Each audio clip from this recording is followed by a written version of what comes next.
Hey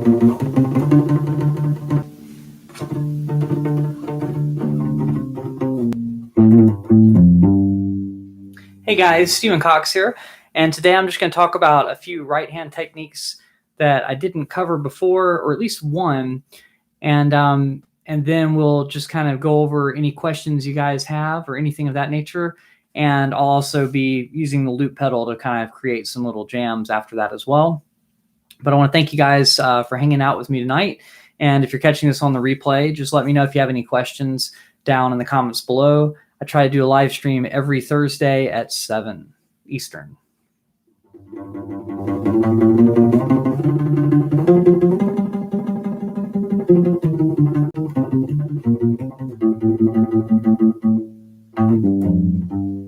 So the first one I want to cover, and the main reason I'm making this video, is basically it's kind of a tremolo picking kind of technique. And there are multiple ways to do this on the U-bass, but lately I've been kind of enjoying just kind of moving my pointer finger back and forth. And that's the main one that I'm doing. Hey, Seth, no, this is not the replay. I'm saying if you're catching me on the replay. But you're not catching me on the replay. You're catching me live. But basically, you're just using your finger kind of like a pick, and it's like you just practice moving your finger up and down, or back and forth, rather. But I think of it as up and down. And you're just kind of using it like a pick. This works better if you have a little bit of a fingernail and also a little bit of a callus on the other side of your finger. So, sorry, my computer sounds like it's trying to do too much for a live stream. You could do it with your middle finger too, but you probably want to have one of your other fingers extended. But anyway, you can kind of go back and forth using the callus as like one side of a pick, and then using your fingernail as the other side. So you just kind of have to grow your fingernail out enough to have it there to do that. You could also just do it with the fingertip without the fingernail, but it won't get that same attack and kind of clarity of the sound.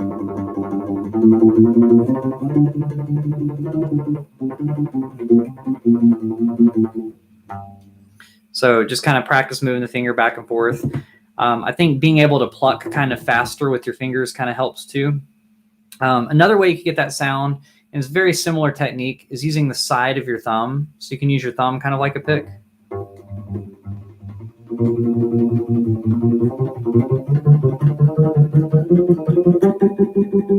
But it takes working up, either way, it takes working up the muscles to get your finger to move that fast. But those are kind of things that you can do to just get that tremolo kind of technique. So I'm just going to kind of go over some other techniques that I've gone over in previous videos, but that's an unorthodox kind of technique that you can do. Another one that's probably more normal than it used to be is tapping. So with tapping, you can literally push down with your right hand in between two frets, or in between the pieces of metal, but right where the two frets are. So you just kind of push down right in the middle of two frets, like where you'd normally play when you're playing a note, where you normally push down. But if you're accurate enough to do that with enough force, it's kind of like you're hammering on. So you can just practice getting accurate with one finger. And then after you get accurate with one finger, you can try using multiple fingers, which is a little bit harder on the U-bass with the metal strings, but with the rubber strings, you should be able to get those other notes with multiple fingers. But you may, on the metal, since you have to push down a little bit harder, you may want to shift for each note. So that's something you could do. And then you can combine that with left-handed tapping, which is the same thing, just on the left hand. And you can like make a little melody. So what I'm going to do with the left hand is just play root fifth, and then I'm going to go down the G major scale on the right hand.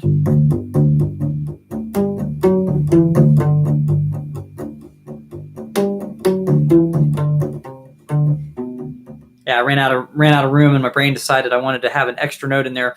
So I tried to throw in the third down here, but it's the fourth fret on the G string. So it was right in between my other fingers. Normally I don't do that, but you can. So what I usually do is I try to keep a melody that's up higher on the neck and then keep my left hand doing a bass line kind of down below. But that's another kind of unorthodox right hand technique.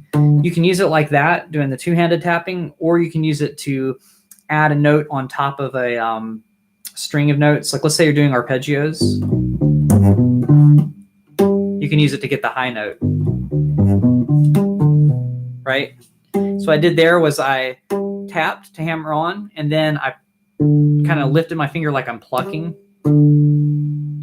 to get the other notes down. So I just played normal, and then from here I tapped. I left this finger down so that when I lift it up, I could just do a pull off essentially to that note, and then get back to plucking the rest of the arpeggio. You don't have to do that. But see, if it's like a giant shift like that, sometimes you can get that note with your right hand and it might help a little bit. All right. So, hey. So Navix says, sounds a little like classic thump with the walk down line of G major. True. Yeah. So that way, I think you were talking about the tapping thing I was doing a minute ago. Yes, it is the same idea. So Victor Wooten was doing that. So you could think about that. He's hammering on and then hitting the note again. And I know he's doing it with the double thump, which is another unorthodox technique, kind of similar to what I was talking about with the tremolo picking, but just kind of using your thumb as a pick. What Victor Wooten does on that song is he hits an open string, like let's just say the open G string. Then he hammers on to a note with the left hand, and then he comes up with the thumb after.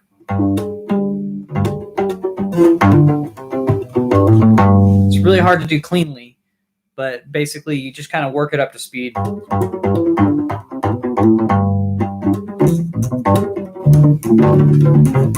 But that's what he's doing on that part of the song, is he's literally just doing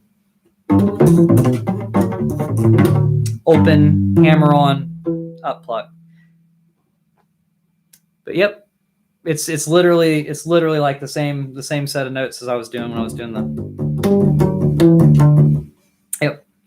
And then I tried to make a melody out of it. So that's another thing when you're doing things like tapping. Certain keys work better than others because they're just easier to do. So like the fact that you have that G string makes G a really easy key to tap in.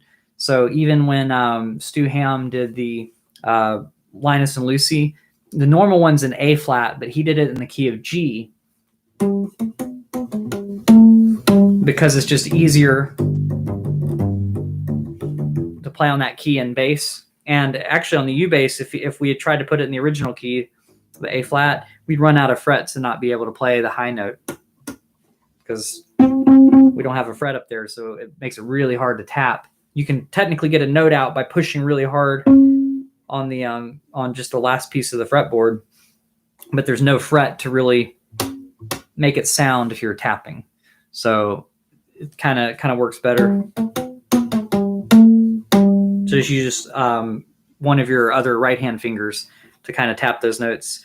And honestly, it works a little bit better on the round wound strings. They tend to ring out a little bit better up there. And as long as you have a really good intonated and good action on rubber strings, it's even easier to do tapping on rubber strings. You just don't have to push down hard at all. And you just have to get the accuracy of it. But with the metal strings, you have to push down a little bit harder to get the notes to come out loud enough.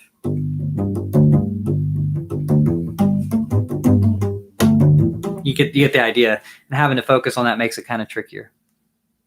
And Seth says, I notice G is easier to tap in, uke bass or bass in general. I think the other reasons is just the way the dots are laid out on the bass. It's easier to eyeball where you need to be really quickly. And so like if you're going back and forth, the fact that when you're playing in G, the G up here is going to have the two dots as far as the inlays go on the fret. So it's like you have that to eyeball where you're at, as well as you have the dots down here for your left hand. So playing with two hands, if you're looking back and forth between them, it makes it a little bit easier with the dots, and you might be able to even use your peripheral vision to see both at the same time. Whereas when you don't have the dots, it can be a little hit or miss. So I think that's part of the reason why. And just from one fret to the other, I'm not sure that it makes that big of a difference. But also if you end up getting a harmonic to ring out, that harmonic will like be in tune, which is kind of nice. Whereas if you're in a different key and that harmonic accidentally got hit in between you tapping the other notes, then it might be out of, it might be clashing with the key that you're in if it's not in the key of G. So there's that. All right, so I'm trying to think of some other right hand techniques that are a little bit unorthodox. I guess I already kind of did this with the muting technique, but just raking through the strings and doing that with a muted thing is kind of nice. Right, so you just kind of lay your hand across the strings and you get all these percussive sounds out of this.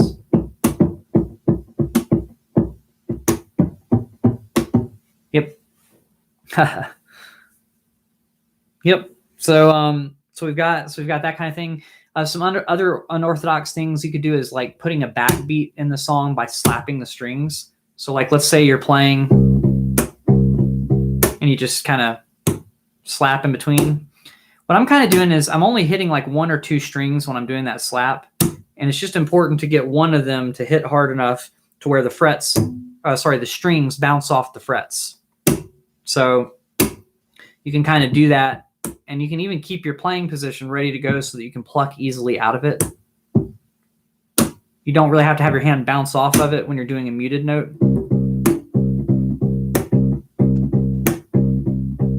But it's like when I'm hitting the strings, my hands are hitting right where they'd be ready to pluck again.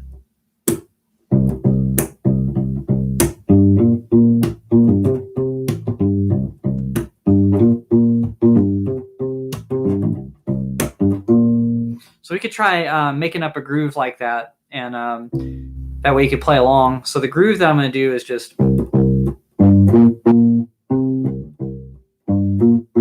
So that's the 3rd fret on the A string twice. Then I'm leaving a space where I'm going to put a slap in a minute.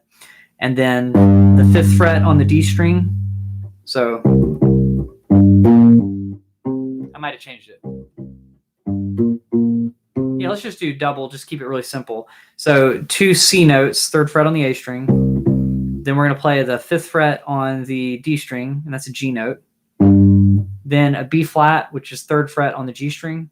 And we'll play 2 of those. And then we'll play the octave C, which is the 5th fret on the G string. It's an octave up from the other C. We got... So we got 1 and rest on 2, 1 and 2, and 3 and 4, and. So we're leaving beats 2 and 4 empty to put a slap on them. So we're going to go 1 and 2. Then we're going to play the and after beat 2 will be that 5th fret on the D string. Then 3 and will be on the 3rd fret on the G string. 3 and then beat 4 will be a slap. And then we'll play the 5th fret on the G string. So 1 and 2 and 3 and 4 and.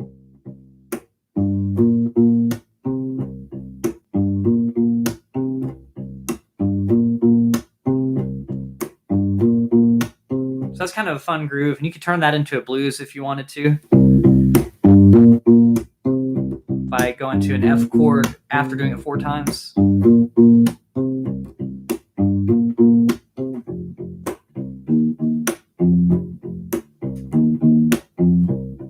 And back to C. Then going to G. Then to F. C. And then putting some sort of ending on it if you wanted to, or just continuing doing the pattern on C there. But sometimes I like doing that with a backbeat. So you're just adding beats 2 and 4. And really what you're doing with that is imitating a snare drum. So and you can kind of imitate a snare drum just by slapping the strings like that. It has more of a pop kind of sound. Yeah, let's see.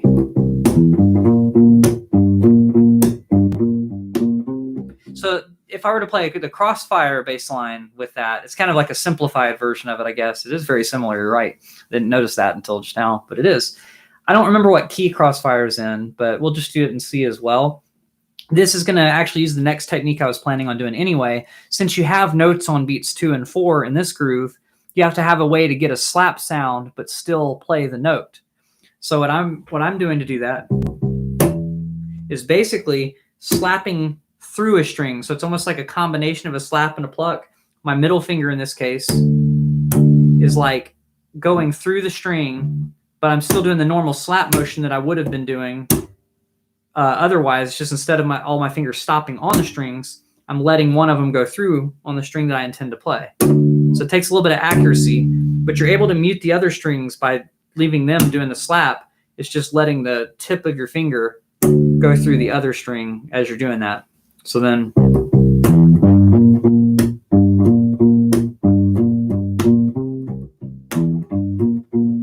so you hear it on that note. So I'm hitting a C 2 times, which is 3rd fret on the A string. Then I'm hitting an E, which is the 2nd fret on the D string.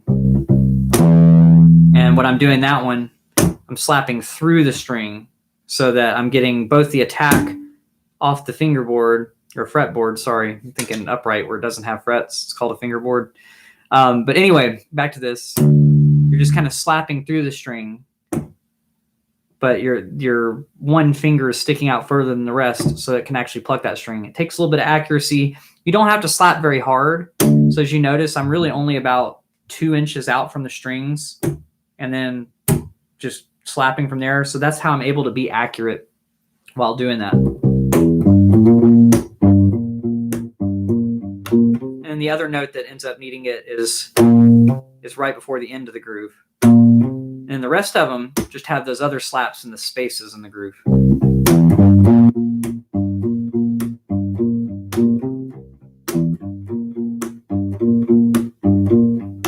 So it kind of leaves space for that. That's probably why it sounds like crossfires, because they almost left the space there intentionally too.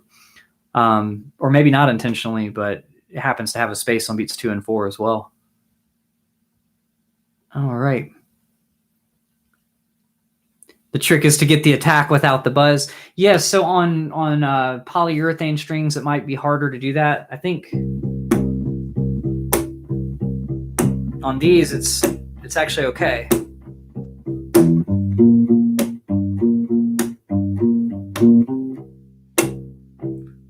So I think that is something that's a little harder on the polyurethane strings because your fingers might stick to the string more when it's trying to go through. So that can cause the note to come out late. Let me see how much more difficult it is. You might have to play lighter and slap a lot lighter.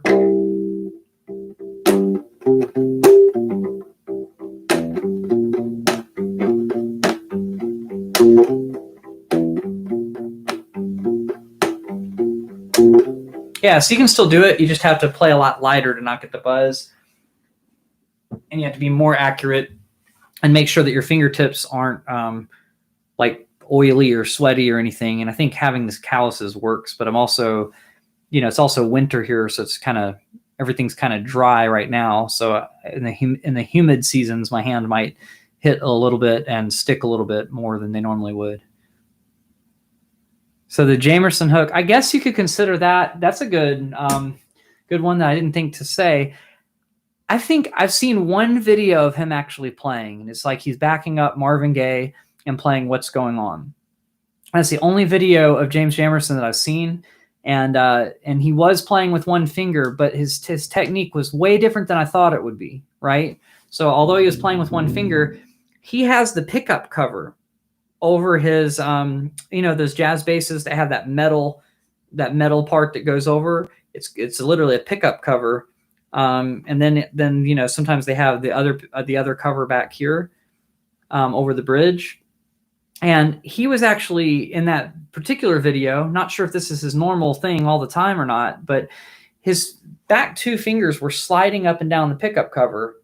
So it's like the way that you might use the floating thumb technique or something now, but the back 2 fingers were sliding over that, and then his pointer finger was just getting every single note. So that's something kind of unique to him that I've never really tried to emulate because I've never had a bass with those covers on it. But yeah, it kind of reminds me of the floating thumb technique. So if you were doing the floating thumb technique and using one finger to play everything, it might be kind of similar as his technique of kind of using those 2 fingers And that's what it looked like he was doing. His hand might have just been floating completely. And if that's the case, we could do it. And then just use one finger to get that tone.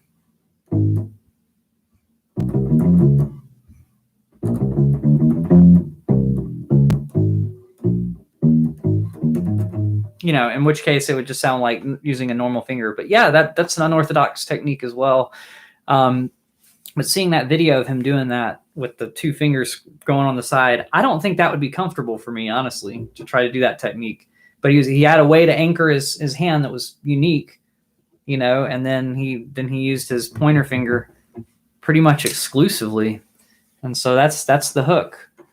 I want to find that video and watch again, just make sure that his fingers really are anchored there. But it did look like he had at least one finger on here, maybe both, anchoring while he was plucking. So yes, that's definitely an unorthodox technique. So good call on that. Which I guess when I was doing the tremolo thing earlier, I'm kind of anchoring my hand with my thumb resting on the strings that I'm not playing to mute them. And then that way, if I did accidentally hit another string, it would just make a deadened note, which you wouldn't really hear within all the other stuff that's going on. So that's something to mention about that too. So that's the interesting thing. I know that's the idea, that he took the upright bass technique to the electric bass, but that's not what that video showed. Because the upright technique would be you anchor your thumb on the side of the bass and you kind of have like, you use almost more of the side of your finger. So you use more of your finger to pluck the strings so that it's louder. But that's actually not what it looked like he was doing on that particular video. So I almost don't think the hook really was an upright technique arranged for the bass, but maybe just the use of one finger. That part he probably did get from the upright. And you can use more than one finger on the upright. It's just sometimes it makes sense to kind of do that rather than to try to use the side of two fingers where one can kind of get in the way of the other. So for some people, they just like using one finger better all the time. And it's also more consistent that way. But that was the weird thing about finding that video. And that's the only video that I've ever seen of him playing, was that it didn't look like he was actually anchoring his thumb on something to get the technique. And that it kind of baffled me, because I always thought the same thing, that it was just the same technique. And it could be that was just like some random footage where the camera was only on him when he was doing something weird, where he was taking a break from his normal technique. But I just thought it was fascinating kind of watching him play. It was different than I would have expected. But yeah, that's a very unorthodox right hand technique that he had, to say the least. But you could also play kind of like an upright bass. Like if you were to hold the bass like this, like I have a couple videos where I was doing like bluegrass kind of slap thing, which you could do it like this too. It's just kind of fun to do it vertically anyway.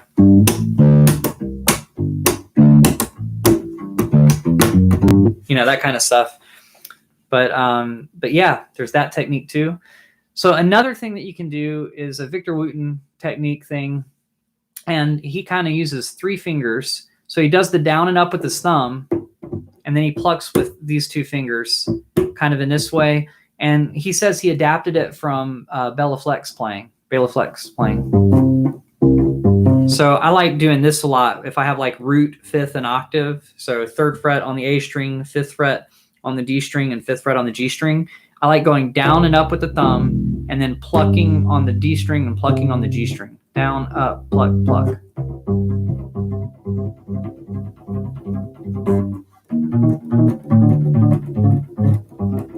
But down, up, pluck, pluck is the thing. And sometimes when Victor does it, he can do that all on one string. Down, up, pluck, pluck. When I do it, I end up getting more sounds of the body playing, so it works better on electric bass because that doesn't get amplified. But yeah, if I do it really lightly, maybe I can do it without touching the body. Down, up, pluck, pluck.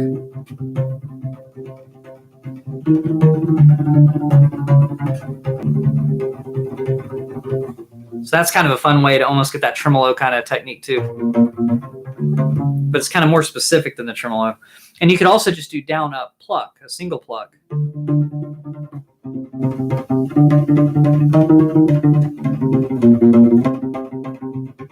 Down, up, pluck, down, up, pluck, down. And you can do it, can do it with more force to get more of an attack out of it, but I like doing it lightly like that.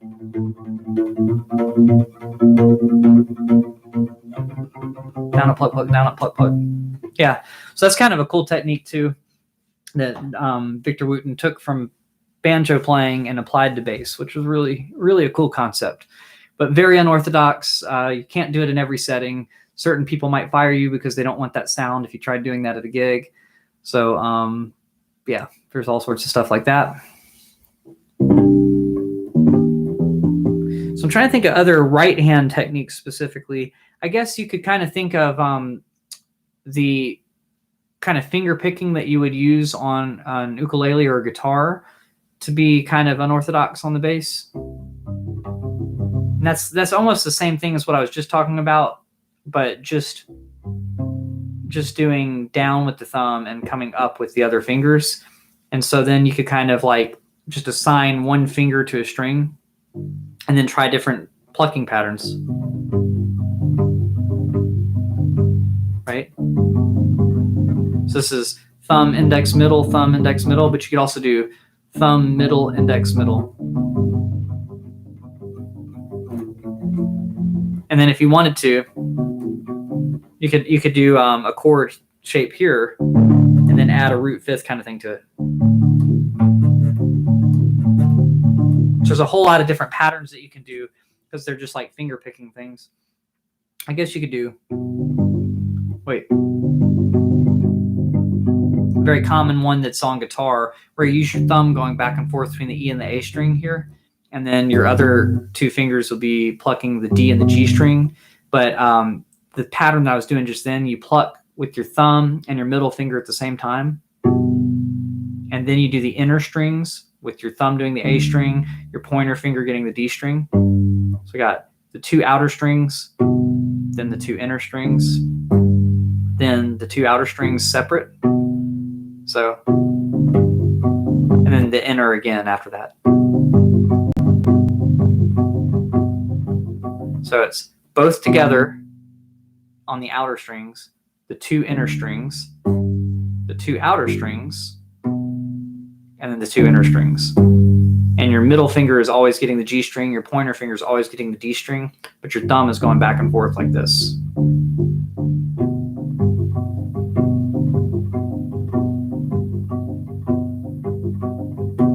So that's kind of an interesting pattern. I'm just doing it over like a power chord shape, or like what you do is a bar chord on guitar. But you don't really have to bar because we don't have enough strings to where you really need to actually use your pointer finger for anything other than this note. But I'm doing the 3rd fret on the E string, 5th fret on the A string, 5th fret on the D string, and 3rd fret on the G string. And you can see how my fingers are laid out to get that shape. And so I'm just using just any chord shape that uses 4 strings and then applying that finger picking pattern to it. So you could also do like some three note shapes, but where you have an open E string that can be involved.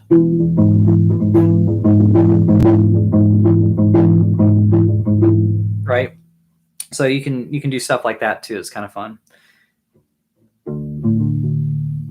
But there are a whole bunch of different finger patterns that you can do in different orders to get different things like that. So that's another kind of unorthodox technique. So let's see, what have we done so far? We've done the tremolo technique where you use your finger like a pick. You can do the same thing with the thumb. Okay, then you can kind of do some tapping.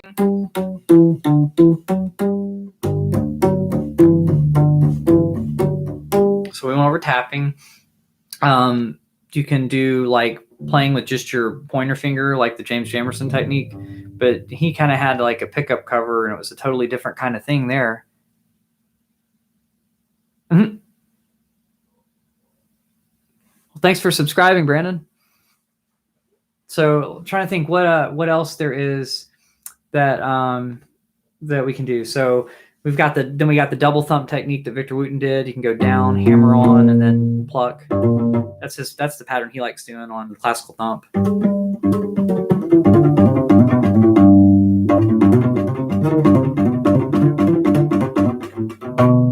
So it's kind of hard to be accurate with that one. Sometimes you might want to anchor a finger on the body of the bass if you don't mind wearing off the paint, or you can anchor on the strings a little bit with some part of your hand just to give you some reference point. If you're doing it on one string, but if you're doing it on multiple strings, it's really hard to figure out where to anchor for that.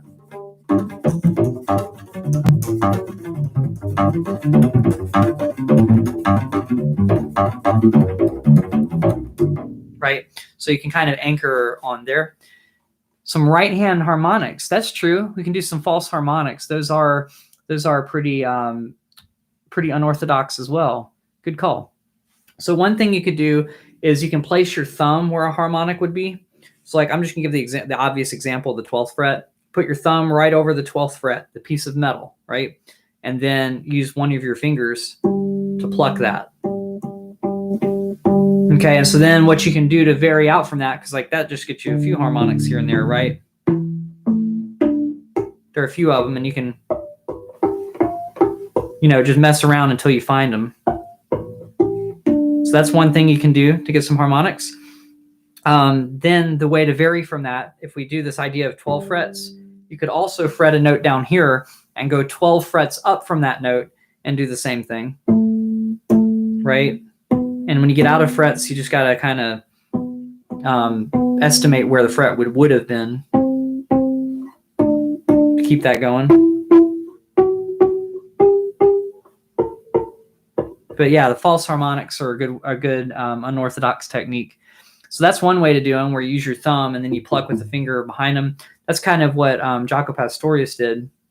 I've seen Cliff Burton do a similar technique, but what he does is he uses his finger to place the harmonic and holds his hand like this and then plucks with his thumb. So it's the same idea. It just depends on what orientation you like having your hand in. One of those might be better if you have the bass really high. Ironically, because Cliff never really had his that high, that might be a better technique for using the Cliff Burton version. Other ways that you can do techniques, there are tapped harmonics. So the same idea where you find where a harmonic would be. So like you have a harmonic at the 5th fret, the 7th fret, the 9th fret, and the 12th fret, just for instance. So you could go 5, 7, 9, 12 frets up from any note, and then you can tap right over the harmonic. So let's say we do the 2nd fret here, and I want to do the 12th fret tapped harmonic. I just go up to the 14th fret, the piece of metal itself, and literally kind of use my finger kind of like a drumstick, right? Hit the string and then back away. Got to be very accurate with this or you'll mute the string. But if you don't mute the string, then the note will ring out. And so speaking of this, I'm muting these other strings. That's why my hand went up like that. The G string's still able to ring out.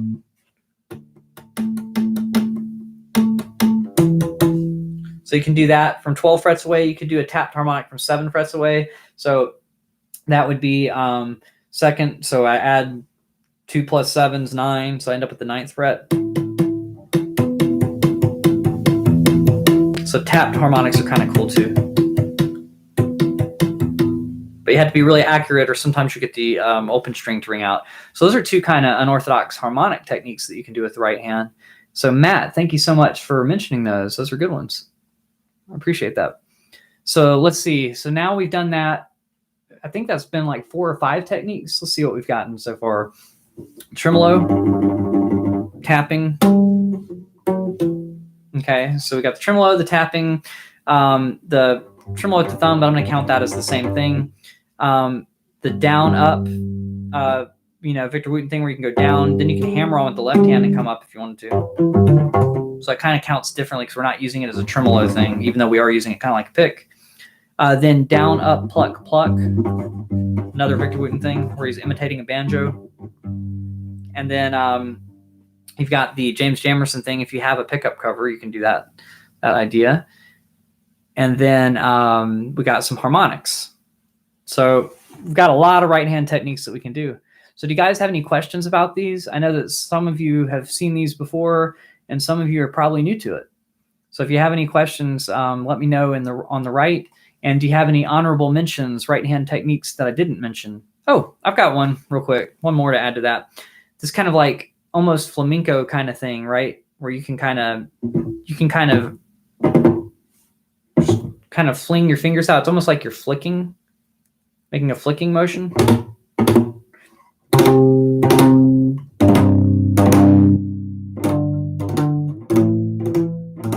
Right? So you can kind of like start with your fingers kind of under your thumb, and you're almost able to flick all 4 of them out. You could just do 3 if you wanted to.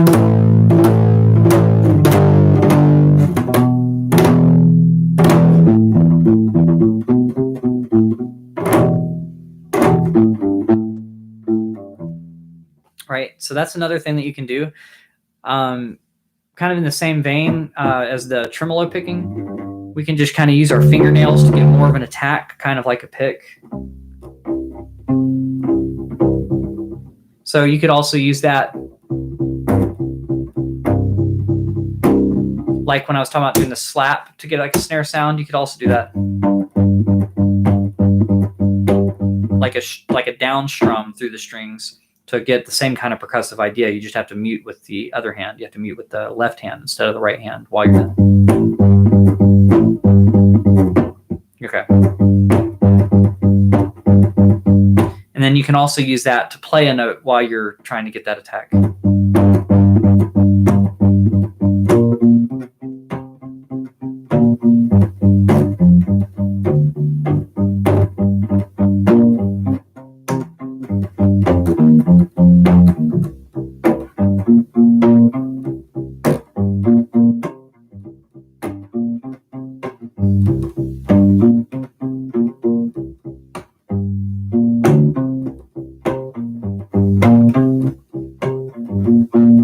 Yeah, that's another technique you can do. Just strumming down on beats 2 and 4 in between playing other things. I think Victor Wooten actually used something where he was hammering on with the left hand. Let's see. He might have been doing it with his thumb, but you could also just kind of strum with your fingers.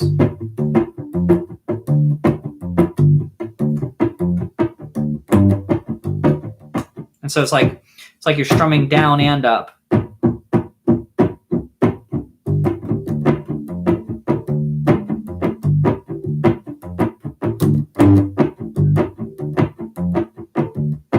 And then all the notes I'm just getting from the left hand. And then right after playing those notes, I'm muting with the left hand in between.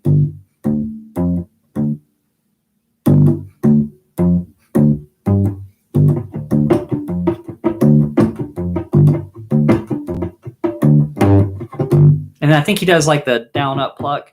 He didn't notate it that way in his book. He kind of just notated as down and up, but it might be down and up with the thumb. And you could also just do the thumb on the little the G string and just keep the G string muted while you're playing these other things.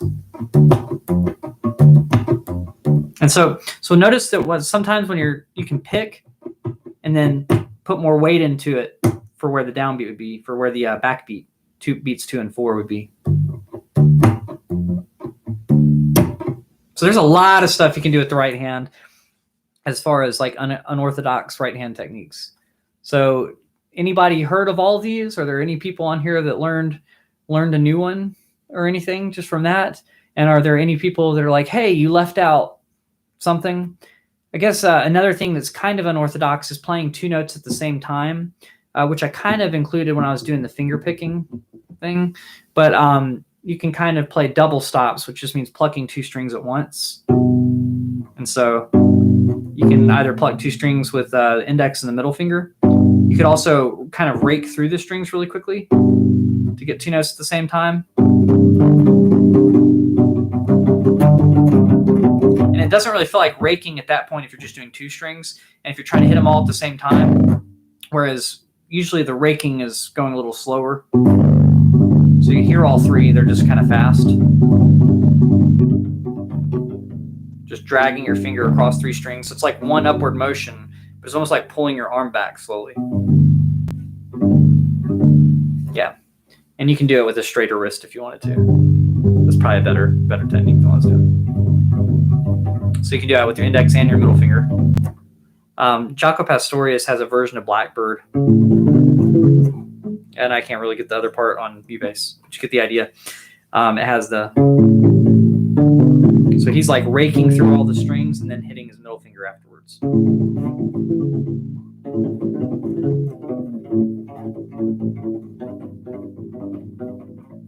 So that's kind of a cool technique to do too. But yeah, there are a lot of really cool techniques. So anybody on here has anybody on here tried all of these? Or does anyone have any questions about these? Haven't seen anybody say anything in a while. Making sure you guys are still there, still going strong, still playing the bass, still doing whatever.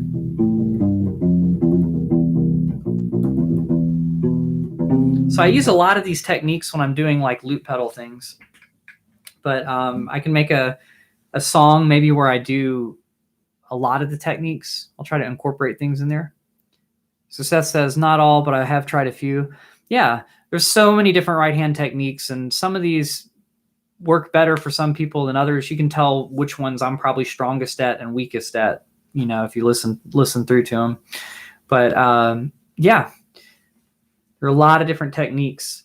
So what I might do, I might try to do something that uses a little bit of all this. I don't think I can use all the effects.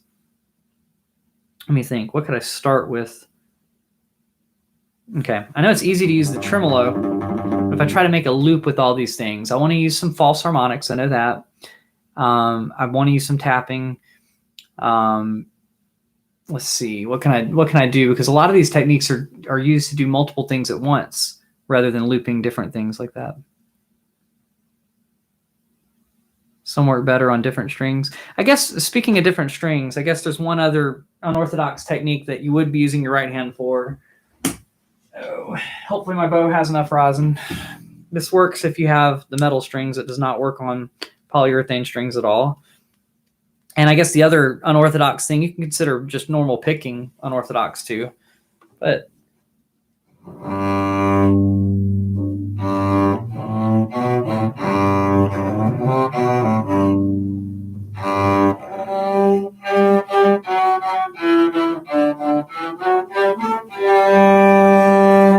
yeah, so it's kind of hard to get a good sound out of it, and you end up with rosin on your bass. I'm not sure if you can see that on the string, but it makes the strings really sticky, which can lead to blisters.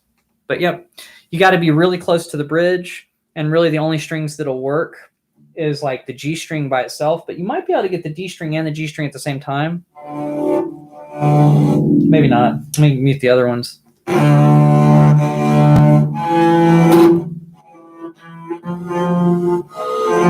Yeah, it's going to hit the other strings too much. And then the E string by itself.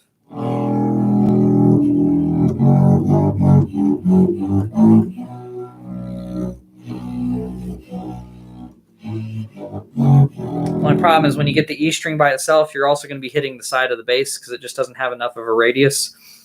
The strings aren't raised up enough to get an angle that doesn't hit the body. So, yeah, it kind of works, but it's definitely unorthodox.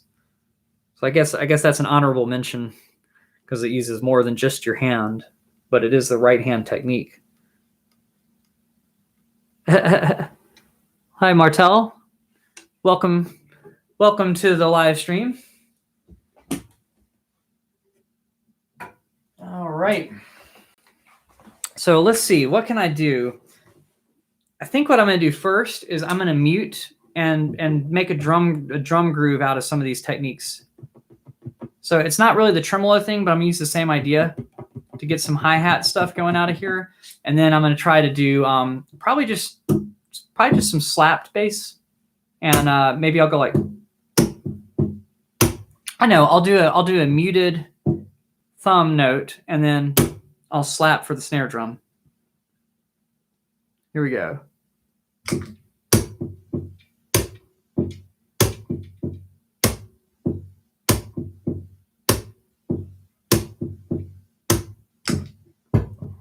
Let's see.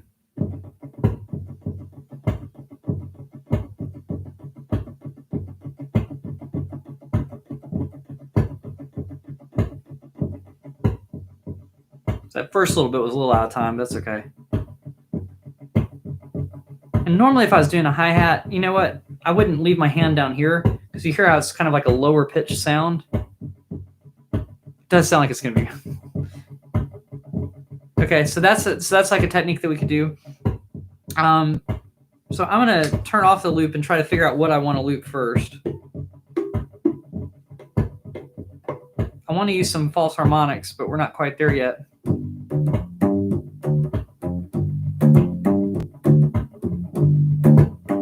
I think I want to do something like that, but I don't know that I want to tap the line. So what can I do with the right hand to make that line more interesting? I guess I could use one finger and try doing the, try anchoring my fingers down there. No. Yeah, it's hard to do the James Jamerson thing. Oh, well. I think I'll do something like that. I accidentally got a D flat note, so I guess I'll do something in D flat.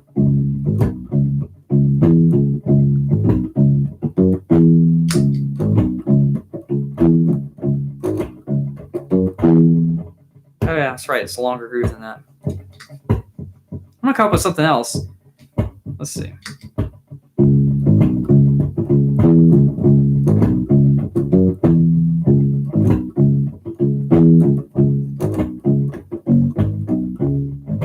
There we go. Now we got a groove.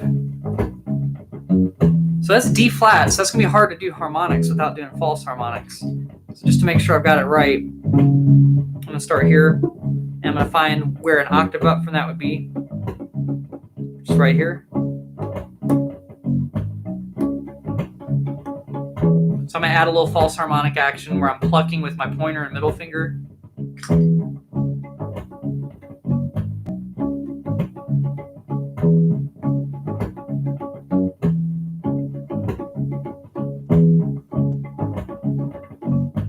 So that one was out of time, so I'll redo the whole thing.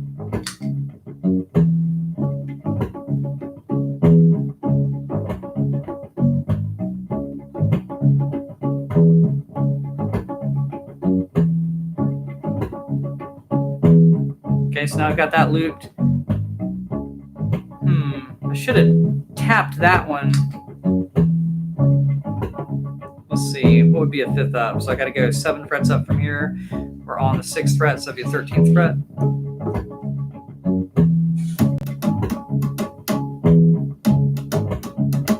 So I'm trying to do a tapped harmonic. It's not really coming out very clear, so I'm turn the treble up. Okay, try to do it lightly.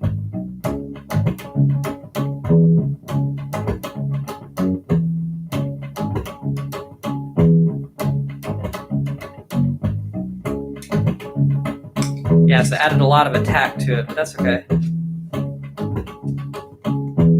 So we've got that now. Let's see. I wanted to do some finger picking somehow. So let's see what we can do.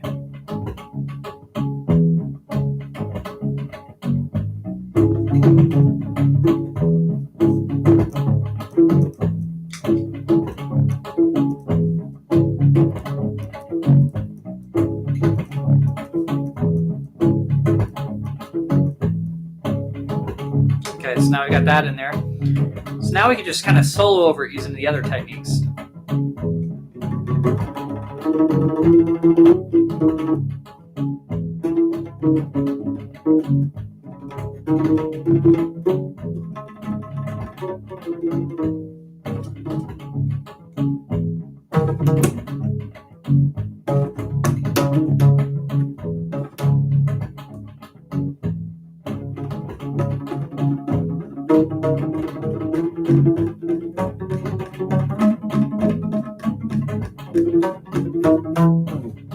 There's that. Maybe I'll turn up the treble a little. I'm trying to think which techniques I haven't used yet. So we got some harmonics in there. Staying alive and that's funny.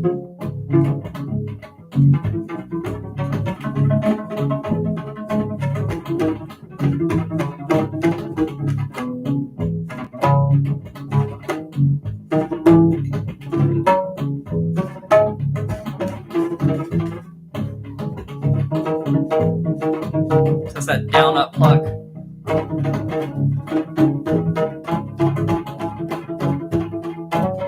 Let's see if I can just do hammer-ons like the Victor Wooten thing, but I'm not going to do it from open because this key doesn't have any open strings. Oops, that was bad.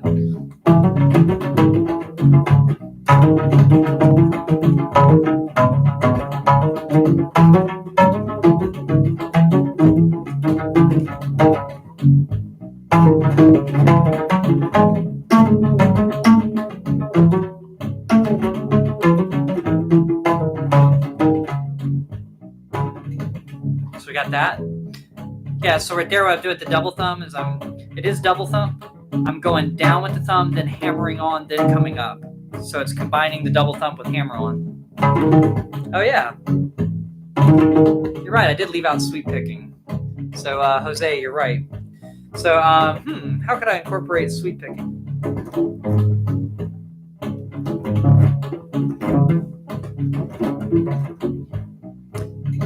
So that one's going to be hard to hear over the groove. But basically, I'd go down with the thumb, and then I'd probably hammer on 2 note up here, and then come back up with the finger. So I go down with the thumb and back up with the finger. Maybe a hammer on right there at the top.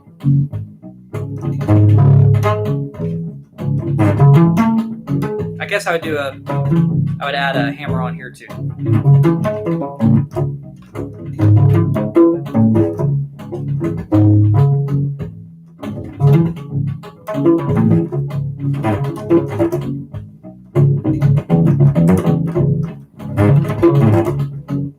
Yeah, so it's kind of buzzy in order to get it to be heard over the mix. Let me see if I can do that with the mids instead.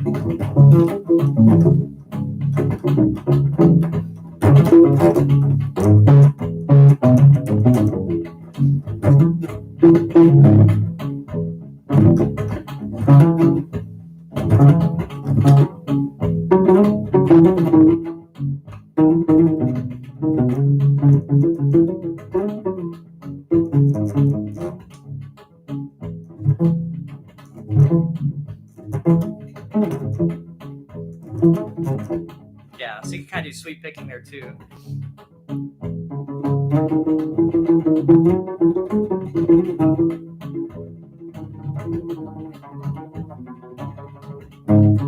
So Martel, I do prefer these because the tension allows me to do a lot of these right hand techniques.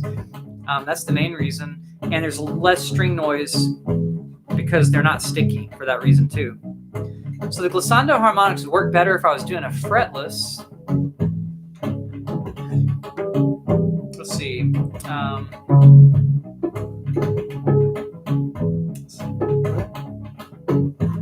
Yeah, can't. Let me get the treble up. So now let me find that note again.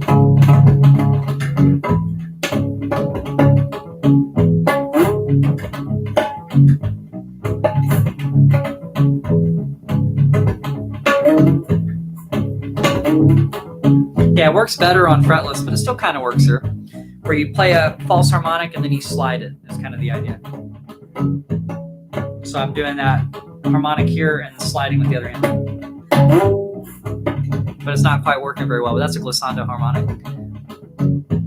So I like the round wounds too. They just have a lot more string noise in them. I'm kind of digging this groove. I should do more with the harmonics like this. This is pretty cool. Oh, I forgot the treble was so high.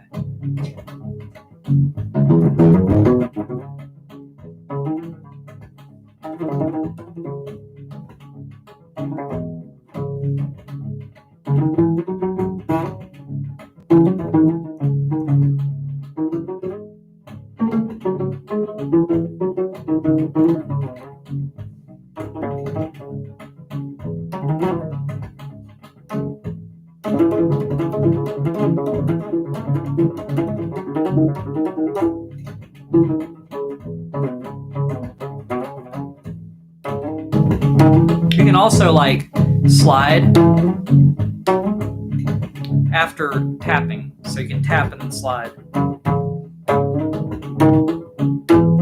You can also tap and do a bend.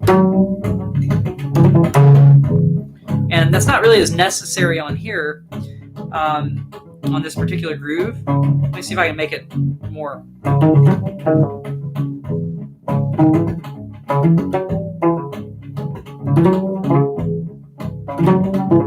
guess you can kind of do that. Tap all the way up, bend the note, bend it back down, and then let them all go. So if you do it really fast, it would be hard to do with just the left hand. So maybe that would be kind of necessary for the right.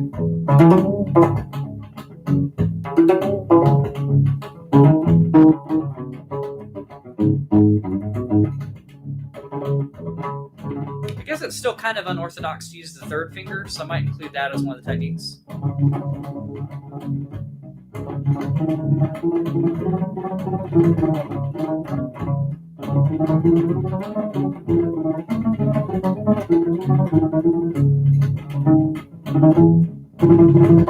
can even use your pinky. My fingernail's too long, so it made too much of an attack.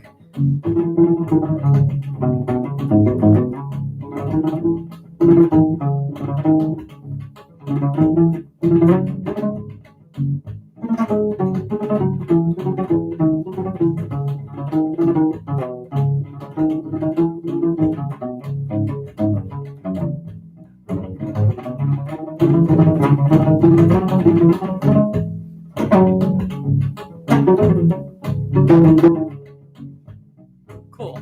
So I think we've covered probably a good amount of techniques that you can do.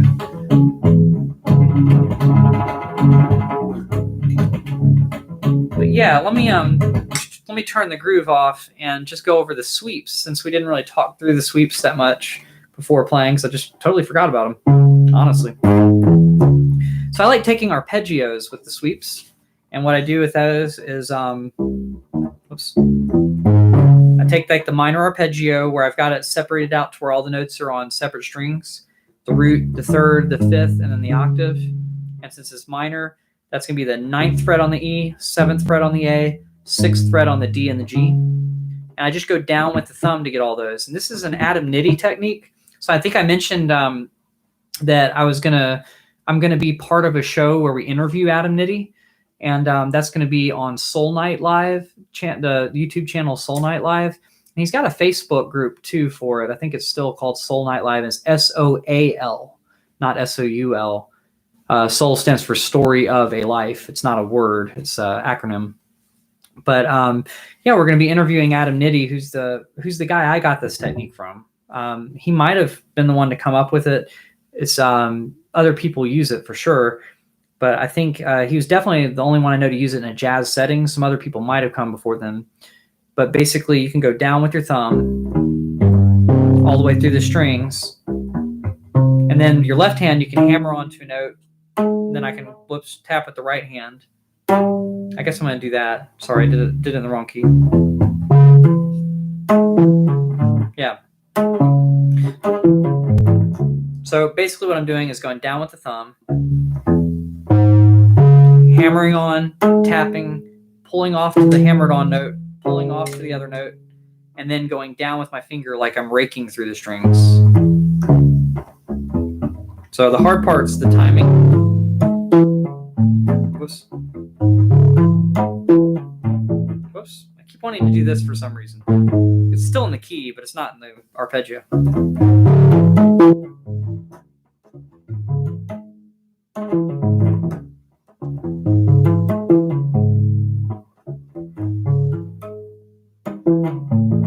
I keep doing that.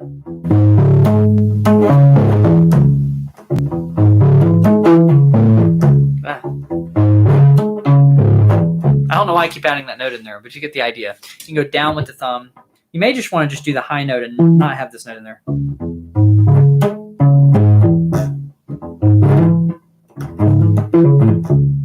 Yep, but that's how you do sweeps. You go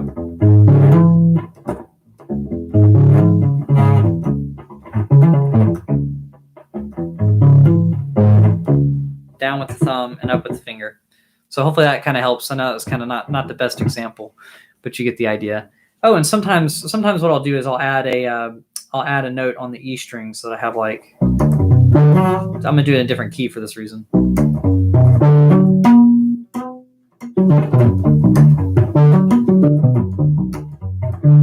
So I'm like hammering on, then doing the sweep.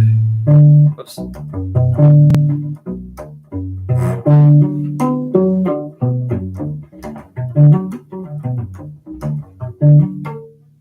So that kind of stuff. And then Christian says, do you still have the U-bass from Amazon? I have the fretless one that I got, the Chinese U-bass. But as far as the one that I was calling the cheapest bass ukulele, which now it's still sort of true. That same company has one that they're selling for more around the $100 US dollar mark. At least the last time I saw it on there, it was the, I'm going to call it Hadean, because somebody pointed out on one of the things when I was trying to figure out if it was Hadeen or one of those other things. It depends on where the origin of the word is from. Somebody said that one of the origins of the words, you could think of like the word Hades, and someone from Hades would be Hadean. So I'm going to say Hadean until somebody corrects me and says that's not where they're pulling the name from. But that brand, Hadean, has another one that's cheaper than the one that I got. But they look very similar. So it may just be that they dropped the price on the one that I got. But I ended up giving that one away when I got to 1,000 subscribers. So that one's been gone for a long time. But this other one is also off of Amazon. So I still have that. The fretless. All right. And it's not the greatest. I honestly, I love the way it looks. I'd love to put flat wound strings on it, but it doesn't have a truss rod, so I'm afraid that would just damage the bass. But yeah, that's one thing. That's one thing on there. Sorry, let me check this and make sure it's just not something super important. Okay. Cool. So, but that's a great question. So what kind of guitar is that behind me? I have an Ovation. So that one right there is, sorry, trying to point using the perspective. That guitar right there is an Ovation. And I want to say it's a Celebrity, just Ovation Celebrity. And then next to it is an Islander ukulele in a box. That's that's part of Rock Class 101. It's a low G ukulele. So yes, I don't have the Hadean or Hadean, however we want to pronounce it. I don't have that one anymore. That one got given away when I got to 1,000 subscribers. So that was quite a while ago. So not anymore. Sorry, Christian. Okay.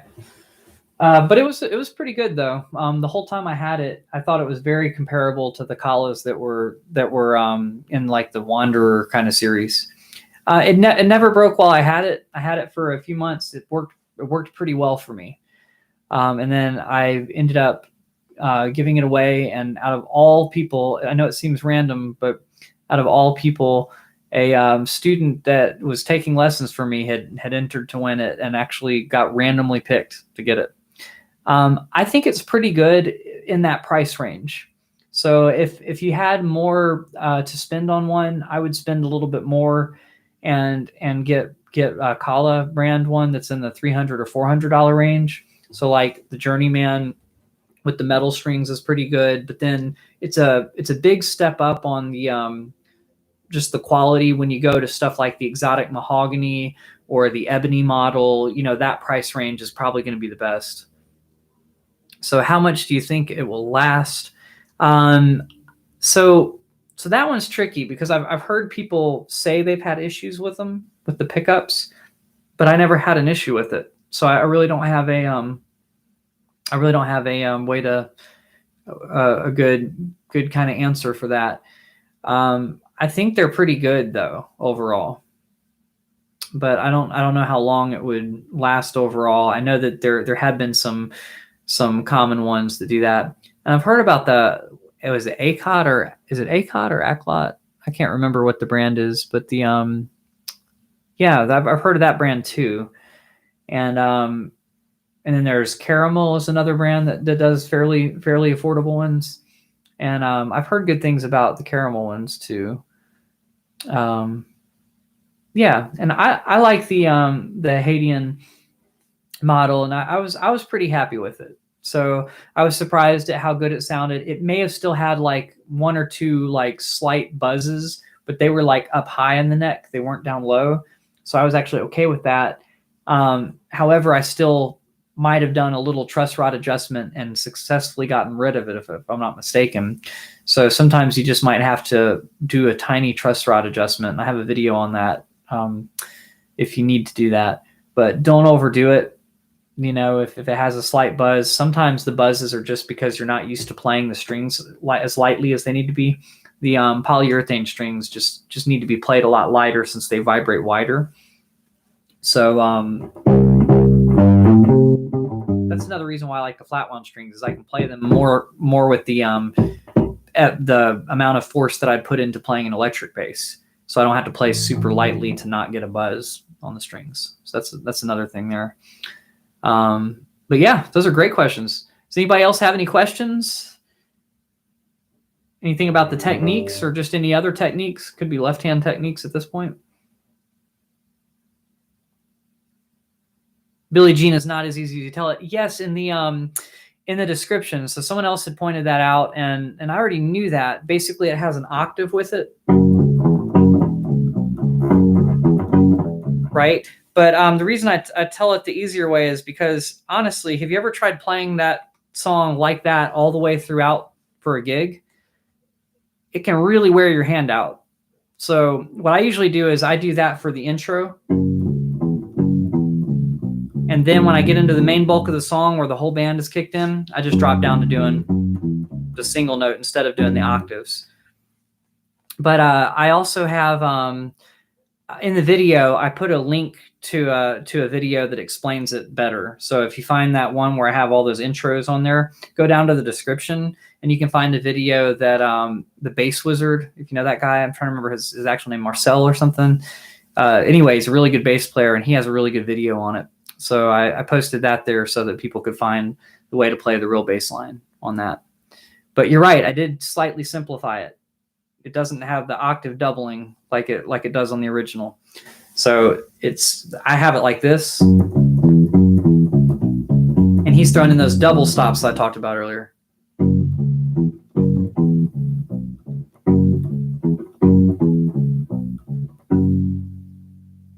Oh, are you just saying that it's harder to play? Just for the record, there is that extra note in there, and so that is kind of a challenge. I choose not to play it when I play live. But sorry if I assume that what you're saying was what you're saying, but hopefully some other people in here can kind of learn from that. I believe that when I watched a video of that bass player playing, that he has just larger hands and he actually plays it with his thumb going over the neck. But that hurts for me, so I don't do that at all. I think it's technically bad technique, but you know, if you can do it, then great. If it doesn't hurt your hand, for me, that hurts tremendously, so I don't do that there. Is it Ariel says, I got my black journeyman last week. I have to say these round wounds are a bit awkward. They are a little bit awkward because they're very noisy and having like the what's it called? The nylon core gives them almost this kind of hollow sound at first. I think when you play them more, the strings lose a little bit of that high resonance and start sounding a little bit more normal. Okay, and so then you say, I have a question regarding the flats. Will I need to adjust the nut? The answer is yes. What I did for this one, the G string fit just fine. The D string fit just fine. Sorry, I laughed at that. It was just kind of funny. The A string, I don't think I had to file the nut at all either. But the E string, I had to use a round file. And luckily, when I bought the strings, I was at Uke Republic, and so he had the tools there to just let me borrow, because I got the strings from him. But if you don't have a round file, you just got to have some way to widen the groove a little bit, because these strings are thicker than the round wounds. So the E string especially, the A string probably could use a tiny bit. I didn't do it. I just crammed it in there. But the E string, you are going to want to widen the nut a little bit, the groove underneath the E string. All right. So let's see. So when you cut the bridge of the U-bass in that one video, did you have to do that to all of your U-basses? Believe it or not, no. So when I put these strings on here, they push down with the proper, with a good tension, making a good connection on all of them. So I haven't had that problem as much. When I had the round wound strings on here, I did have the problem that the G string was too quiet. And for some reason on the Wanderer, just loosening the strings and kind of, readjusting them a little bit and tightening them in different orders actually did get rid of the problem on those. So I didn't have to cut the saddle on those. And just for the record, I'm just cutting the saddle. So I'm not cutting anything other than that white plastic piece into 4 pieces. And of course, you can watch the video on how to do that. And probably get a proper tool. I don't suggest using a pocket knife or whatever I used for that video. It's just not really the best tool. Get like an X-Acto knife or something that's just very sharp, but very more precise than what I was using.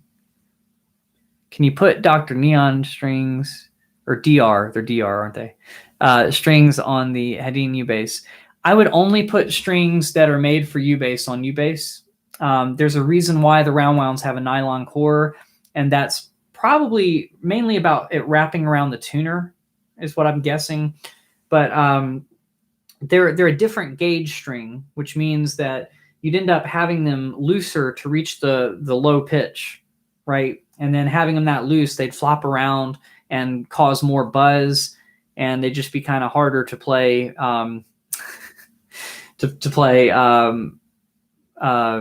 more accurately. Sorry, I'm laughing because, yes, I know there were a couple times with the knife that I do not recommend using the knife that I was using, and I recommend being a little bit more careful than I was. I got lucky and didn't manage to not nick myself with the knife or anything. But yeah, you probably want to use the proper tools and maybe have a glove on the hand that's going to be holding the saddle down while you're cutting it.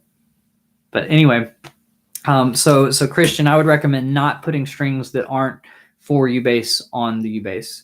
One, you just won't be able to tune them low enough to that metal core. I mean, there's a reason they put the nylon core through them. And I don't know if it's because of the tuners or if it's because of just the strain on the instrument, that it might put strain in different places on the instrument having a metal core, but they have their reasons for not using full electric bass strings. So that's my advice to you, is that you might end up messing something up if you do that. They at least recommend not doing that at the Kala factory. But I don't know. It's like if you don't mind that you could potentially break something, you could try it out and prove me wrong, but I think it's taking too much of a risk. So I would encourage you not to do that. However, maybe someone's made some round wound strings that are, maybe someone will make some strings that are different colors like that. Maybe there's a way to do that to strings. I don't really know, but yeah, that's a good question, and I recommend not doing that. Okay, any other questions? I might go ahead and let's see. That groove's still there. Cool. Well, it's not anymore. So I'm going to make another groove, and this time I'm not going to do as many right hand techniques. Okay, so someone said I cut my old bass strings and put them on my U-bass, and it wasn't too bad, actually. Well, that's good to hear. I'm still a little too iffy on doing that. I just feel like there's something between getting the strings to be at the right pitch. I almost feel like because of the short scale, you'd almost need strings as thick as like a 5-string bass to get a 4-string sound. I just feel like when you're trying to tighten those, it could put unnecessary strain on certain components, mainly the bridge and the pickup, and then also the tuners. So if you have one of the more expensive ones with the better tuners, maybe it could handle it. I still don't recommend it. That's why they make strings specifically for them. So that's my take on it. Yeah. So that's where I'm at with it. Okay, so you did use a 5-string. To me, the 5-string kind of makes sense, but then if you're wrapping them around the coils, these may not be strong enough to be designed really to have that much tension, so it could cause some issues in the future if you have them on there for a long time. Okay, what techniques do you find easier on the U-bass versus any other kind of bass personally? Oh, the most obvious one is just stretching really far. So like if I wanted to play this note and this note at the same time, I can almost play from the low octave here if I do an unorthodox left-hand technique where I like use my thumb to push down a note. And this is really bad for your hands, so I don't recommend it. But if you want to do it for like one note in the song or something, I can almost get a 2-octave stretch out of that. So sometimes being able to stretch easier allows me to do certain things that I would not do on an electric bass like this.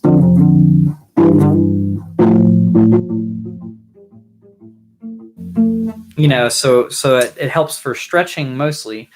With the flat wound strings, I kind of like certain things. I'm not sure if they'd be easier on here than on electric than any other bass I've played.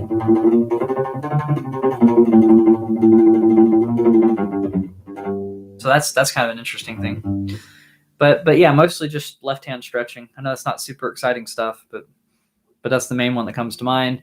And then tapping on the polyurethane strings is just like so much less effort. You barely have to push down to get them to sound, which is kind of nice. You said you took the strings off and it was weird.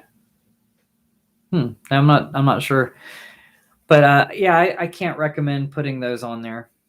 Putting the normal bass strings on the U bass, it's just not designed to have that much, to have the metal cores. And it might be that the intonation might be worse if you're using different gauge strings that aren't really meant for this too. And then, of course, if the strings are too loose, meaning if you're using an EADG set from a full-length bass, you'd probably have to tune them higher to get them to the right tension to where you'd be able to play them. Otherwise, they'd be way too loose, and that would just kind of affect intonation as well and just make it harder to play. The string tension, the strings will just wobble around a lot more, kind of like the rubber strings, but maybe even worse. And that just doesn't sustain pitch as well. So you'd have not as good of a tone in addition to that. But yeah, I think I'm going to do one more loop before calling it a night.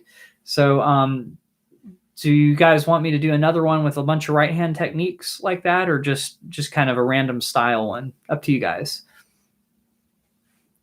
So either way, give me a style, a key, and maybe a tempo. Oh, do they? They make the pahoehoes with the Rasta. I might be pronouncing it wrong, but anyway, with the Rasta colors. That's cool. I didn't know that at all, and I'm gonna have to get those and try them out on something. Very cool. Thanks for letting me know that, Seth. I will probably. Which bass would I do that on? Probably the Wanderer. Yeah. Very cool. So, does anybody have a genre in mind that they want to hear?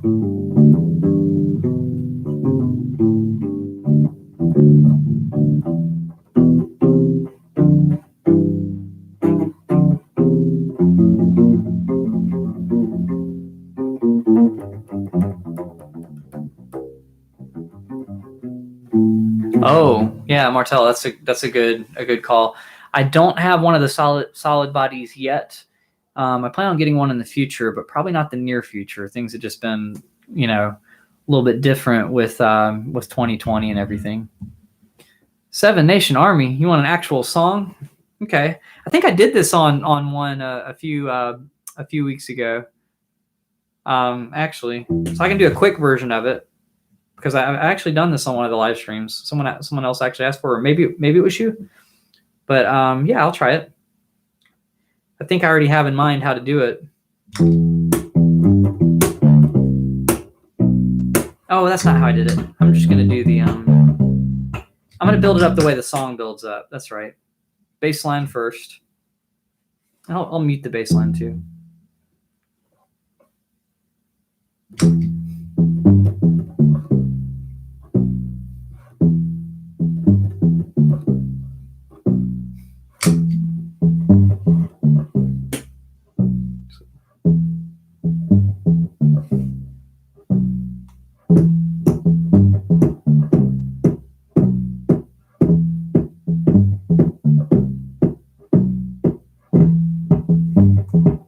Okay, so then I'm going to add the snare drum.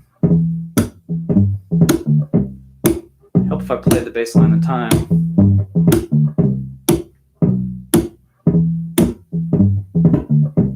Yeah, that one's a little out.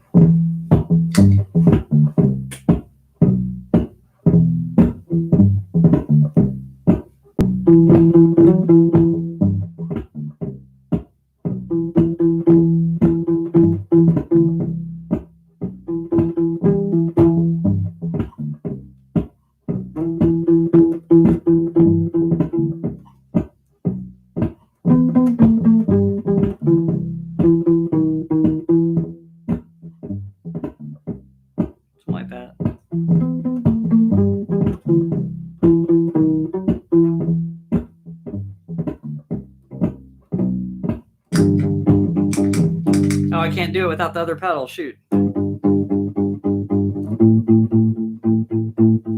Yeah, so I can't quite do it without the sustain pedal being attached to it. I forgot about that. But you get the idea. You can kind of do the melody over here, and you can kind of just loop those. So let's see. So you said, or classical. I see, or classical. We could do something like that. All right, so the U-bass I had the thunder guts on it.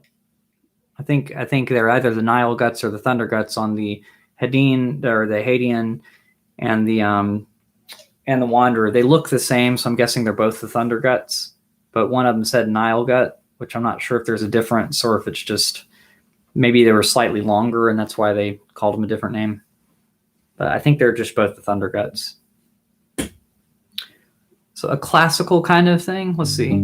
So somebody else give me a key. We're going to make a classical composition, I think. And what key?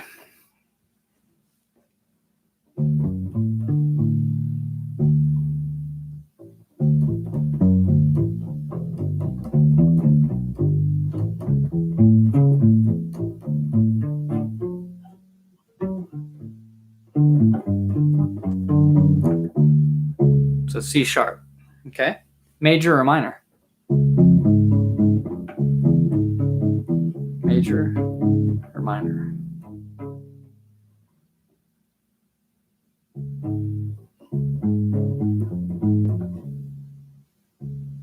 Okay.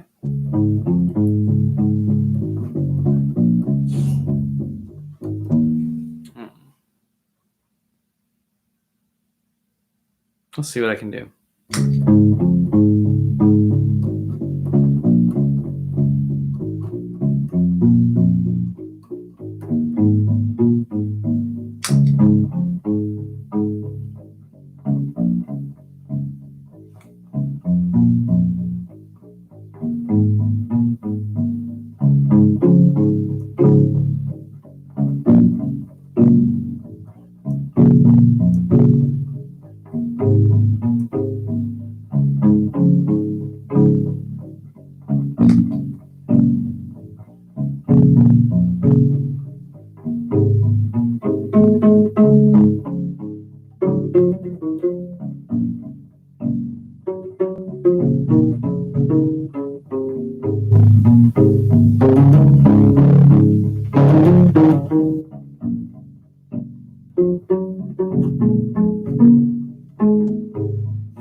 That's kind of fun. I suppose I could add something else to it.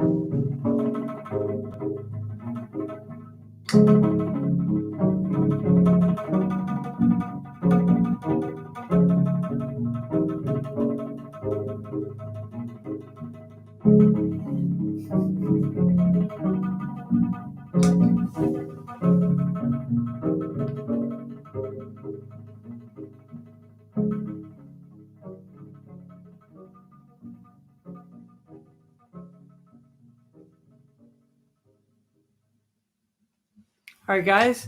Thank you so much for hanging out. And hello, is it Eliel? Eliel? I'm not sure, but it's nice to meet all of you new people on here that I haven't seen before. And then it's good to see a lot of regulars like Seth, Navix, and I think Alan and Jose had a lot of really good things to suggest for right hand techniques. So I appreciate that. And Martel. So thank you guys all so much, Christian, Peter, and everybody else that maybe didn't comment. Ariel. Let's see who else. A lot of people commented, and I appreciate you guys hanging out and just chilling on a Thursday night. And I hope you have a good evening and a good week. I will have a video on Tuesday for you guys and another live stream like this on Thursday. All right. Have a good week. Bye, everybody.